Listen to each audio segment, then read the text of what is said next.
لە سەروبەندی پێکهێنانی حکوومەتی نوێی عێراقدا هەندێک لایەنی سیاسی باس لەوە دەکەن ئەگەر داواکاریەکانی کورد لە بەغدا جێبەجێ نەکرێت پەنابەوە دەبن کە ڕیفراندۆم لەسەر جیابوونەوەی هەرێمی کوردستان لە بەغدا بکرێت. لە ڕاستیە ئەمە بۆ خۆی جارێ بەر لە هەر شتێک جگەل لە نوکتەیەک هیچی تر نییە دەکرێت مەسەرەن تۆ بەر لەوەی کار لەسەر ئەو بکەی کە ڕیفراندۆم بکرێت دەکرێت هێز و لایەنە سیاسەکانی ترش قسەیان لەسەر بکرێت ئایا هێز و لایەنە سیاسەکانی تر ئەمە قەناعەتیان بۆیە کە ڕیفراندۆم بکرێت کە لە نێوان حکوومەتی مرکزی و حکوومەتی عێراقیان هەرێمی حکوومەت مەسەرەن حکوومەتی هەرێمیان دەوڵەتی کوردی لە ئێستادا مەزرێ تۆ لەسەر جارێک کار لەسەر ئەوە نەکردو کە واقعی سیاسی عێراق یان حکوومەتی یان هەرێمی کوردستان ئێستا ئەو ئالیەتەوە ئەو بوارە هەیە کە تۆ بتوانانی دەوڵەتی کوردی دامەزرێنی چۆن لەگەڵ دراوسەکانە کار ئەەکەی کە ئەوە تۆ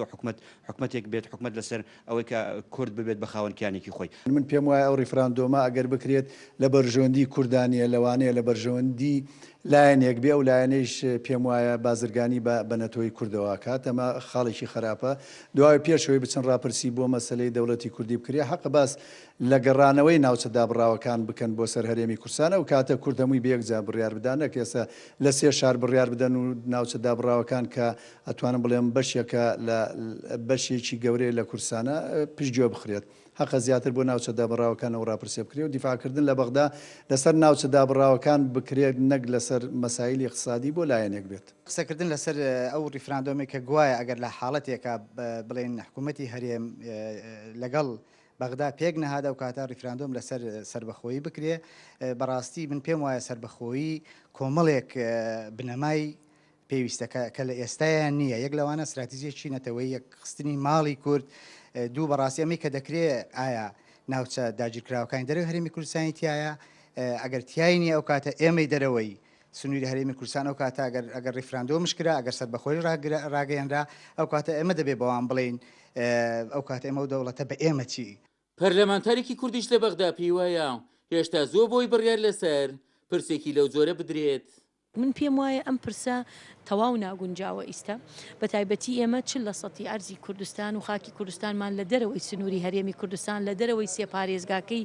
هەرێمی کوردستانە کە بە پێی دەستور تەنها ئەو سێپارێزگایە هەرێمی کوردستانە گرێتەوە ئێمە هێشتا مەسەلەی خاک گەڕانەوەی کەرکووک مادی 140مان یەکلانە بووتەوە دوای بەڕاستی ئێمە وەکو کوردستانیانی کەرکووک ئەپرسین ئایا ئێمە لە دەرەوەی ئەم ڕاپرسیین بۆ یەکلایکردنەوەی مەسیری